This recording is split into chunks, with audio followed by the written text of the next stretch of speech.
তোমরা যারা police constable পদে আবেদন করেছো এবং তোমরা ঘরে বসে আছো যে আর কিছুদিন পরে রিটেন এক্সাম, তোমরা শুধুমাত্র মাঠে গিয়েই তোমরা এক্সামটা ক্র্যাক করে ফেলবে, কিংবা তুমি মনে করছো এবার লোক বেশি নিয়ে ফেলবে, আমি শুধু যে যদি আমি উপস্থিত হয়ে থাকি আমি চাকরিটা পেয়ে যাচ্ছি। কিন্তু তুমি কি জানো যে এই ক্রুশাল একটা পরীক্ষায় একটা গুরুত্বপূর্ণ সাবজেক্ট রয়েছে যেটা হচ্ছে ইংরেজি।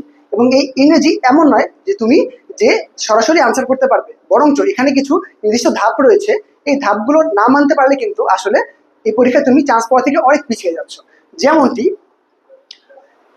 যেমন ইংলিশে যে 15 মার্ক রয়েছে, এই 15 মার্কের মধ্যে একটা টপিক রয়েছে প্যারাগ্রাফ, যেখানে রয়েছে 5 মার্ক। এই প্যারাগ্রাফ কিন্তু শুধুমাত্র নিজের মন মতো লিখলেই হচ্ছে না, বরঞ্চ একটি নির্দিষ্ট স্ট্রাকচারাল ওয়েতে একটি নির্দিষ্ট পদ্ধতিতে লিখতে হবে, যেটা আমরা অনির্বাণে অহরহই আমরা পড়িয়ে থাকি এবং আমরা কন্টিনিউ করে থাকি। এর পরবর্তীতে ট্রান্সলেশন। ট্রান্সলেশন দুই রকমের আসে এখানে, একটা হচ্ছে ইংলিশ থেকে বাংলা এবং বাংলা থেকে ইংলিশ, যেমনটি আমরা এখানে ইংলিশ থেকে বাংলা আলোচনা করে ফেলেছিলাম, এবং বাংলা থেকে ইংলিশ।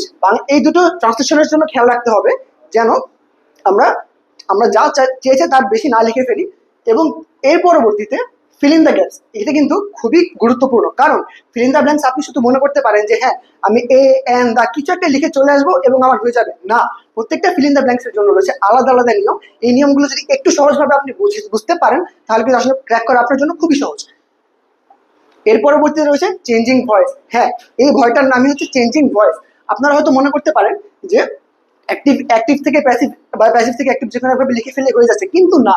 প্রত্যেকটা নিয়ম মেনে মেনে আপনাকে সাবজেক্ট অবজেক্ট ইত্যাদি ইত্যাদি অনেক কিছু মাথায় রেখে কিন্তু আপনাকে আসলে ওইটা পূরণ করতে হবে।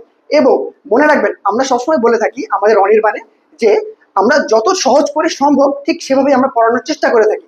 তাই তাই আমরা বলতে চাই যে যদি আপনারা এখনো ঘরে বসে থাকেন কিংবা আবেদন করে ফেলেছেন, আপনি হয়তো জানেন না কি করতে হবে, কিংবা আপনি মনে করছেন যে আপনার কোনো কিছু করার দরকার নেই, এই ভুলটি দয়া করে না করে এখনই প্রস্তুতি নেওয়া শুরু করে দিন অনির্বাণের সাথে। আমরা আপনাদের সাথে রয়েছি অনলাইন এবং অফলাইন দুইভাবে।